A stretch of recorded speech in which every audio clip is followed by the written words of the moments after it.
सांग माने जदि मु आपनको पचारिबी चा पीवा देह पई भल कि खराब ताहले अधा लोक कहिबे भल तो अधा लोक कहिबे खराब। चा आम शरीर को अलग अलग प्रकार प्रभावित करिथाए आ केबे केबे तो यह जीवन मध्ये नै जाइथाए। को चा पीवा द्वारा फायदा होइथाए एवं आउ को चा पीवा द्वारा हमर क्षति होइथाए ताहा वीडियो लास्ट जाय देखिले जानि परिबे। एवं परिशेष रे गोटे लाइक करबा सहित गोटे सब्सक्राइब कर दियंतु। आ वीडियो शेष रे आमे आपनको गोटे बोनस इन्फॉर्मेशन देबु जहा आपनको सुपर हीरो परि स्ट्रांग कर देबो।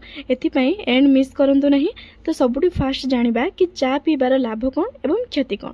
नंबर 1 टेनिन यह एमितिका कंपाउंड अटे जहा कि आम शरीर में आयरन को प्रभावित होगा को रखि थाए एवं एथिपई डेली चा पीउथबा लोक पाखरे आयरन डेफिशिएंसी हो पारे।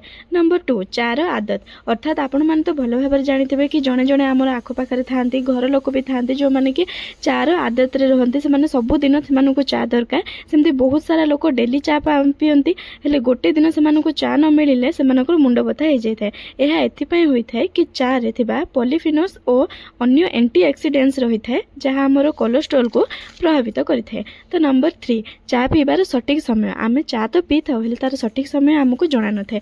जेमति कि प्रायतः लोक माने चा पीबार सटीक समय जानती नहीं। जेमति कि खाई सारिबा परे से माने सांगे सांगे चा पीबा उचित नहे कारण 80% रोग हमर पेटरो ही आरंभ होइथाए। साधारणतः पेरेंट्स चा पीबा समय रे पिला मानको मध्ये चा पी दियंती हेले चा रु मिलुथबा कैफीन मस्तिष्क को उत्तेजित करिथाए जहाँकि शरीर रे बेचिन को जन्म देइथाए। अधिक चा पीबा द्वारा पेट सह जड़ित समस्या जथा गैस्ट्रिक होइथाए एसिडिटी होइथाए आदि रोग गुड़िक होइथाए। अधिक चा आम हाड़ पई भी हानिकारक अटे। चा आम शरीर को बहुत खराब प्रभाव पकईथाए हेले आमे ताहा पर जानि थाउ। छोट पिला चा पीले तांकर इम्यूनि सिस्टम एते स्ट्रांग न थाए जहा पर कि सेमानकर बेले बेले जीवन मध्ये चली जाइथाए। एबे हमर गोटे क्वेश्चन आसीबो कि चा केमिति करबा जहा द्वारा कि हमर देह पई ताहा फायदादायक होबो।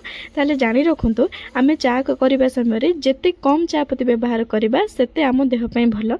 ता छडा आमे जो चीनी रो व्यवहार करथो चीनीटा हमर शुगर लेवल को बढ़ाई देइथे सेते पई चीनी रो व्यवहार न करी कि आमे चीनी बदल रे मोह को व्यवहार करबा उचित जहा कि आपनक शरीर को क्षति करबा बदल रे लाभ देइथे। तो एबे आमे जानिबा बोनस विषय रे बादाम खाइबा द्वारा आम बॉडी रे एनर्जी रे भरपूर होई रहिथे।